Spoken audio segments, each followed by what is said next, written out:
welcome to the channel. Here, I share Scareful stories. Stories to make you scared, make you think, make you wonder, and maybe, just maybe, make you a little more careful. If you like what you see, please give the video a like, leave a comment down below to let everyone know what you're thinking, and I'd love it if you would subscribe to the channel. I've been thinking about doing some videos that fall under the category of times the spouse didn't do it, so with that in mind, here's the Scareful story of Tanya Rider. Tanya went missing on the night of September 19th, 2007. At that time, she was living with her husband, Tom Rider, in Maple Valley, Washington. The couple were working hard to try to save money to buy a home. Tanya worked at a Fred Meyer grocery store as well as working at a Nordstrom Rack store. Tom worked as a superintendent of housing developments, and at night he delivered pizzas, with Tanya working some day and overnight shifts and Tom working during the day and delivering pizzas at night. The couple sometimes went a day or two without seeing one another. September 19th was a normal workday for Tanya. She worked the night shift at the grocery store in Bellevue, Washington, and then began her 15 or so mile drive home. Her plan was to get a few hours of sleep before heading back out to work at her other job. She is seen on surveillance video in the early morning hours of September 20th,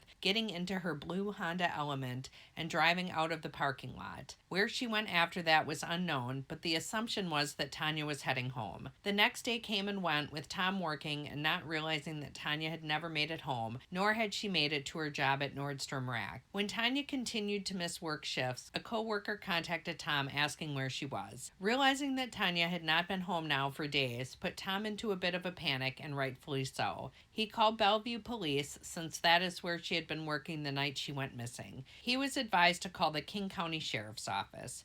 When Tom contacted the sheriff's office, he was met with the same problem many families have when reporting a missing adult. Law enforcement routinely advises families to take a wait-and-see approach to missing persons. And in their defense, in the vast majority of cases, the missing person does return home, and they return unharmed. Also in their defense, it is true that adults are allowed to leave their lives if they so choose. You are not required to stay with your spouse or living in your home or working at your job, and you can choose to leave and start a new life elsewhere if you want to, and there's no requirement that you tell anyone about your plans. Of course, it sure would be nice if you did. Tom responded to some questions about his wife and what he felt her state of mind was, and was advised that Tanya would not be considered a missing person because she was neither suicidal nor had she been showing signs of dementia. Transcripts of Tom's 911 calls show the 911 operator telling him, "She's an adult. She can go wherever she pleases. She doesn't have to tell people. She's not been suicidal." The operator advised him to call area hospitals and jails, and when Tom said that he had already called all the hospitals, he was told that before filing a missing persons report, he needed to also call the jails. Tom asked if the police could try and locate Tanya's phone to give him a clue to where she was,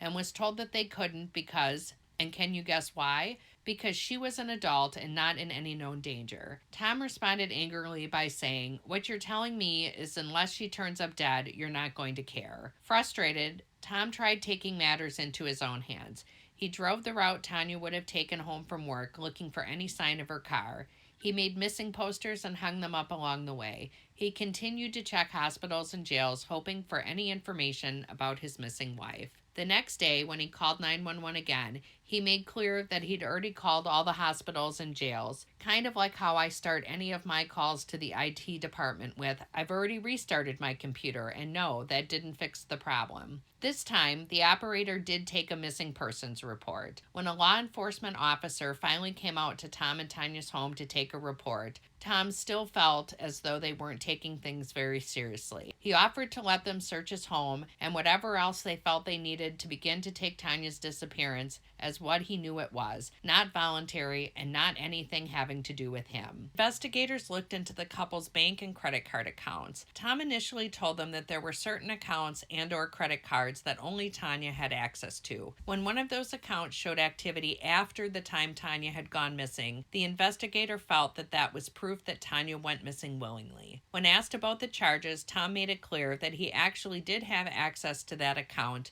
and that the charges were for fuel he'd bought while driving around searching for his wife. With that miscommunication cleared up, officers began trying to gain access to Tanya's cell phone records. For his part, Tom volunteered to take a polygraph test in a further attempt at clearing himself of any suspicion. He knew that his wife going missing, and not voluntarily, would bring a lot of suspicion on him. It's always the spouse who gets looked at first, right? At the same time Tom sat down to take the polygraph test, police got information that Tanya's cell phone had last pinged at a cell phone tower on Highway 169 in Renton, Washington. That tower is less than 5 miles from their home, and along the route Tanya always took home from the grocery store. Deputies dispatched to look for her quickly located her car down a ravine near 196th Avenue Southeast and Southeast Jones Road off State Route 169. The car had veered off the roadway and came to rest 20 feet down the ravine. The car was partially obscured by thick blackberry bushes. Rescue workers were amazed to find Tanya alive. She had been trapped in her vehicle for 8 long, agonizing days with no food and no water. The car had come to rest at an odd angle, which left her leg pinned between the seat and dashboard, and her body stuck between the seat and the steering wheel. Much of her chest was resting on the seatbelt. I can't even begin to imagine the pain of being pinned and unable to move, and how your limbs would eventually lose feeling. Tanya later recalled that she wondered how long her limbs could survive without proper circulation. At times, she could see the glow of her cell phone ringing, but no matter how hard she tried to reach it, she couldn't. In that first day after the crash, she felt certain that Tom or another car driving by would find her. She had no way of knowing how far down the ravine the car had come to rest, or that it had gone through thick brush, and so it wasn't going to be easily seen by passing motorists. As days and nights passed, hope of rescue began to fade, and she realized that she might die. Rescue workers had to cut Tanya out of the car. She was taken to the hospital and put into a medically induced coma. She was suffering from severe dehydration, which was causing her kidneys to begin shutting down. Her left shoulder was dislocated, her left collarbone was broken, along with several ribs and vertebrae, and her left leg wasn't just broken, it had been crushed. Thankfully, doctors were able to save her leg. Tanya spent months in the hospital, enduring multiple surgeries and rehabbing. She does not remember what caused her to drive off the road that fateful night. The sheriff and Tom speculate that she may have fallen asleep behind the wheel. Although thankful to have Tanya found alive, Tom made his frustration with the system known. He loudly criticized the King County Sheriff's Office for initially refusing to take a missing persons report, and for later, in his opinion, dragging their feet a bit in investigating his wife's disappearance. A spokesperson for the Kings County Sheriff's Office said that their procedure had been followed, and that, to quote, "It's not like we didn't take him seriously. We don't take every missing person report on adults. If we did, we'd be doing nothing but going after missing person reports." Realizing how tone-deaf that statement may sound to some, the sheriff's office later did follow up by apologizing to Tom and Tanya and saying that they would be reviewing Tom's 911 calls and looking into ways to provide better resources to families of missing persons. As part of their recovery process, both Tom and Tanya wrote books about their experience. Tanya wrote Missing Without a Trace, 8 Days of Horror, and Tom wrote Lost in Plain Sight, the Tanya Rider story. Tanya and Tom did file a lawsuit against the King County Sheriff's Department, claiming that King County owed them a duty of care. Their case was dismissed on summary judgment, and their appeal failed as well, with the Court of Appeals of the state of Washington affirming the lower court's decision. So there's the Scareful story of Tom and Tanya Rider, a great example of when the husband didn't do it. Kind of refreshing, isn't it? Don't forget to like, comment, and subscribe, and until next time, stay safe and stay careful,